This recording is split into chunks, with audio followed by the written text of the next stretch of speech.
Hello friends, एमनेट education में मैं आपका स्वागत करती हूँ।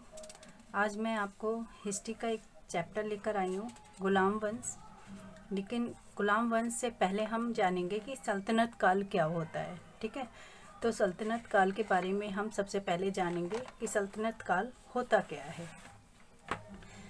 तो इसे हम दिल्ली सल्तनत भी कहते हैं, दिल्ली सल्तनत भी कहते हैं। इतिहासकारों के अनुसार 1206 से 1556 तक का भारत शासनकाल करने वाले 5 वंश के सुल्तानों के शासनकाल को दिल्ली सल्तनत या सल्तनत ए हिंद या सल्तनत ए दिल्ली कहा जाता है। यानी जो पांच वंश के जो सुल्तान थे, उन्होंने जो राज्य किया उसको हम दिल्ली सल्तनत कहते हैं। अब वो 5 राज्य कौन कौन से थे उसके बारे में जान लेते हैं।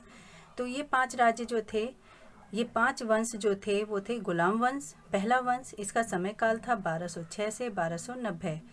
फिर इसके बाद खिलजी वंश दूसरा वंश था, 1290 से स्टार्ट हुआ 1320 तक। फिर तीसरा वंश था तुगलक वंश, इसका समय काल है 1320 से लेकर 1414 तक। सैयद वंश 1414 ईस्वी से लेकर 1451 तक इसका समय काल था। फिर उसके बाद आता है अंतिम वंश लोधी वंश।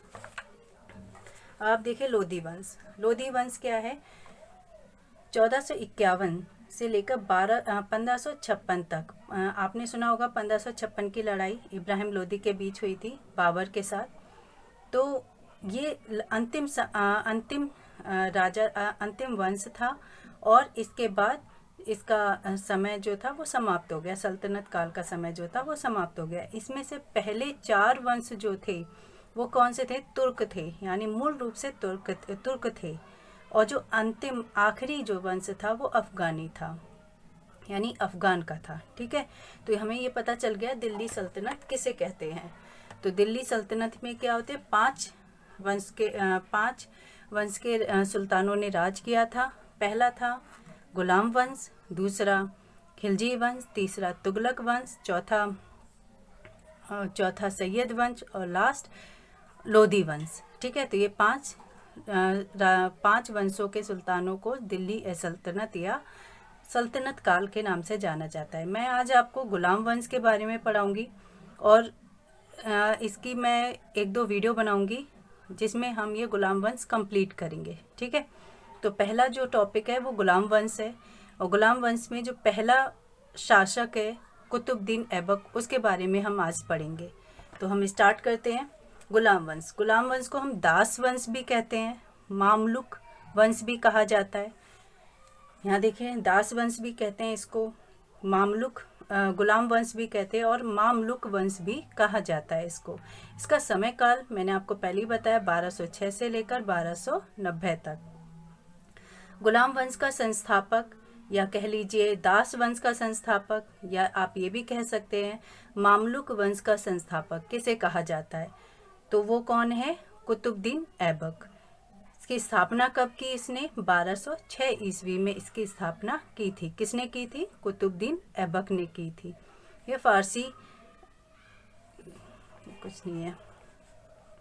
कुतुबुद्दीन ऐबक किसका गुलाम था, गुलाम वंश की स्थापना किसने डाली, नींव गुलाम वंश की किसने डाली, कुतुबुद्दीन ऐबक ने डाली। और वो क्यों डाली, क्योंकि वो खुद एक गुलाम था। और किसका गुलाम था, गौरी का गुलाम था, यानी मोहम्मद गौरी का गुलाम था, जिसने पृथ्वीराज चौहान से युद्ध किया था। ठीक है, तो मोहम्मद गौरी का गुलाम था। इसे हम बाद में पढ़ेंगे, इसके मोहम्मद गौरी के बारे में। तो मोहम्मद गौरी का गुलाम था ये। इसका राज्य अभिषेक जो हुआ था वो 24 जून 1206 ईस्वी में हुआ था। राजधानी थी लाहौर में, इसने राजधानी बनाई अपनी। राज्य अभिषेक हुआ 24 जून 1206 में और राजधानी बनाई लाहौर में। लाहौर को इसने अपनी राजधानी बनाया। इमारतें बनाई इसने, कुतुब मीनार का निर्माण किया था इसने। ये ध्यान रखना हमेशा कि कुतुब मीनार का निर्माण किया था, नींव डाली थी इसने, पहली मंजिल ही तैयार करवा पाया था ये, और इसके बाद इसकी मृत्यु हो गई।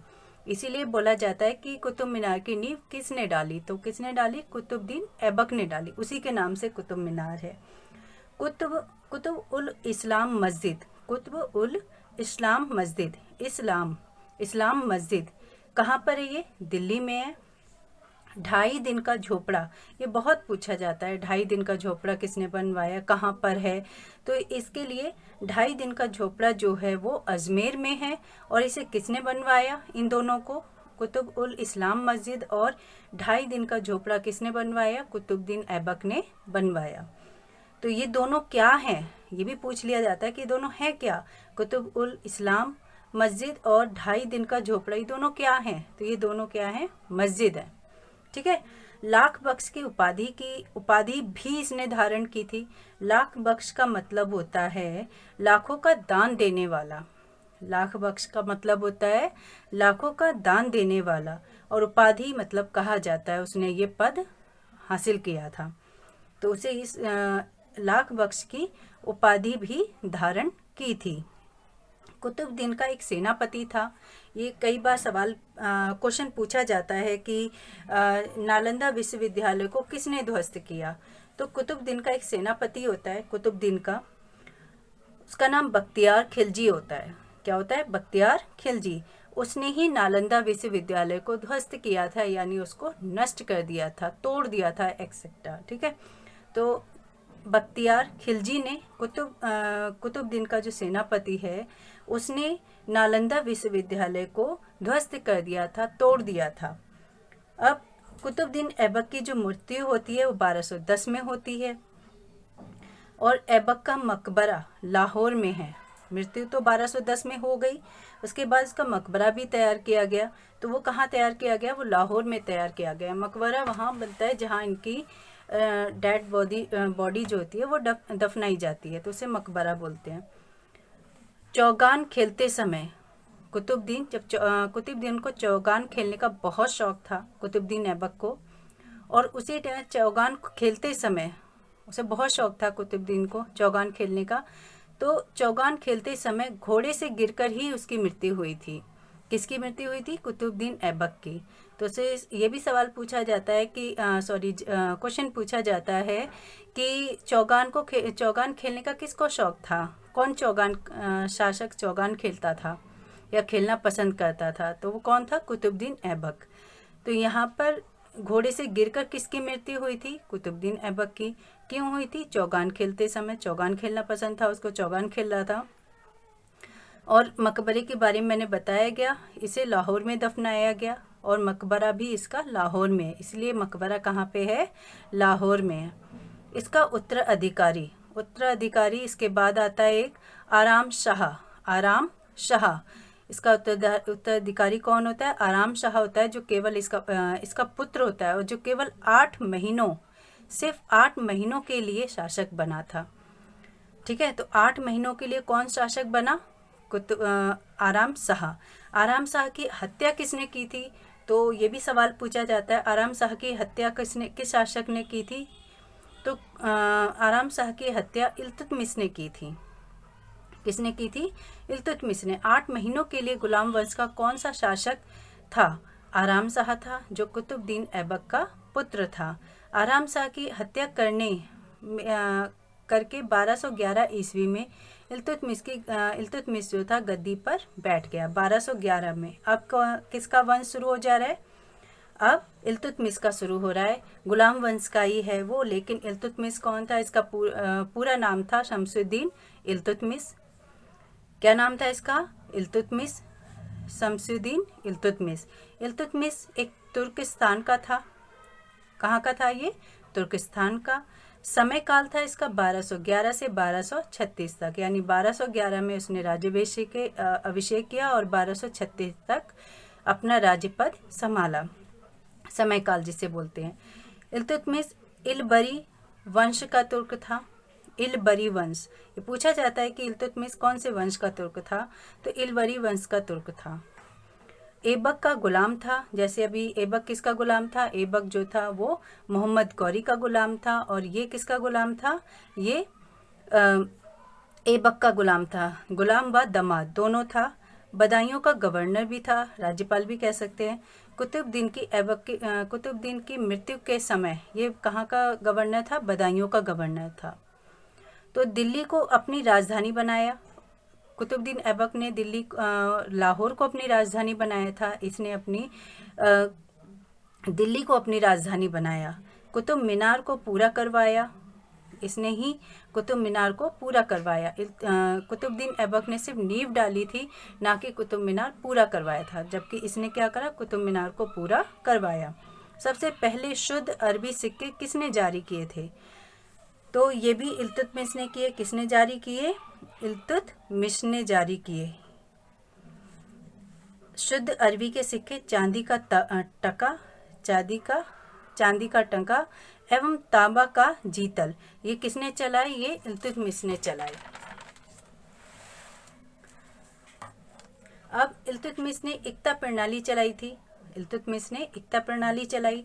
40 गुलाम सरदारों का संगठन बनाया, जिसे तुर्कान-ए-चिलगानी के नाम से भी जाना जाता है। ये बोला जाता है तुर्कान-ए-चिलगानी के नाम से क्या चलाया गया था? तो 40 गुलाम सरदारों का संगठन बनाया गया था। या ये भी पूछा जाता है तुर्कान-ए-चिलगानी के नाम का संगठन किसने करवाया? तो किसने करवाया? ये इल्तुतमिश ने करवाया था। ठीक है ना, ये प्रथा चलाई थी। फिर दिल्ली के अमीरों का दमन भी सबसे पहले इल्तुतमिश ने किया। यहाँ तक ठीक है। वो पहला शासक कौन था जिसने 1229 ईस्वी में बगदाद के खलीफा से सुल्तान पद की वैधानिक स्वीकृति प्राप्त की? वैधानिक मतलब होता है कानूनी। कानूनी तौर पर किसने स्वीकृति प्राप्त करी थी? कहाँ से? बगदाद के खलीफा से।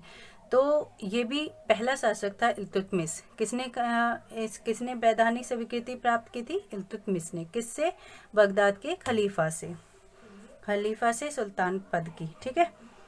अब यहाँ पे इल्तुतमिश की मृत्यु हो जाती है 1236 ईस्वी में। 1236 ईस्वी में उसकी मृत्यु हो जाती है। इल्तुतमिश दिल्ली का सुल्तान होता है, बदायूं का राज्यपाल होता है और नासिर अमीर उल मोमिनों के नाम से भी इसे जाना जाता है। पद कौन सा था? अमीर उल उमरा नामक पद इसे मोहम्मद गौरी ने दिया था। मोहम्मद गौरी ने इसे अच्छे कार्य की कुशलता से प्रभावित होकर ये पद दिया था। अमीरुल उमरा का पद किसने दिया था? मोहम्मद गौरी ने। इल्तुतमिश का जो मकबरा है वो कहाँ पे? कुतुब मीनार कॉम्प्लेक्स में है। यह कॉम्प्लेक्स उत्तर पश्चिम हिस्से में है। सन 1235 आप देख लीजिए, इसकी 1236 में इसकी मृत्यु हुई थी और 1235 में इल्तुतमिश ने खुद मकबरा बनवाया था।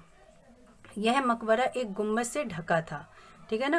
तो इसने ये भी पूछा जाता है कि जो कुतुब मीनार कॉम्प्लेक्स में मकबरा है ये किसने बनवाया? तो ये 1235 ईस्वी में इल्तुतमिश ने स्वयं बनवाया, खुद बनवाया।